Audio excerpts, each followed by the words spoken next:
పాకిస్తాన్ ప్రకటించుకున్న ఏదైతే భారత్లో ఎయిర్ బేస్లను మేము ధ్వంసం చేశామని చెప్పేసి తప్పుడు ప్రచారాలు చేస్తున్న దాన్ని మోడీ కొట్టిపారేయడమే కాకుండా ఆ ప్రదేశాలకు స్వయంగా తాను వెళ్ళి సందర్శించడం జరిగింది. ఈరోజు పంజాబ్ రాష్ట్రంలో ఉన్న 4 ఎయిర్ బేసుల్లో ముఖ్యమైనది అదంపూర్ ఎయిర్ బేస్ని ప్రధాని నరేంద్ర మోడీ వెళ్ళేసి సందర్శించి స్వయంగా ఆ యుద్ధంలో పాల్గొన్న వారియర్స్తో పాటు పైలట్స్తో పాటు అక్కడ ఉన్న సైనికులందరినీ కూడా కలిసేసి వాళ్ళని అభినందించడం జరిగింది. వాళ్ళ ధైర్య సాహసాలు మెచ్చుకొని భారతదేశాన్ని కాపాడుతున్న మీ అందరికీ కూడా సెల్యూట్ అని చెప్పేసి మోడీ అభినందనలు తెలిపారు.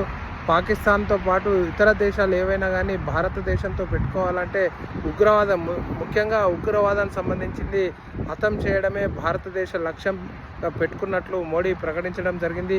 మరోసారి సైనికులందరికీ కూడా హ్యాట్సప్ చెప్పడం జరిగింది. అమెరికా నుండి శ్రీనివాస్.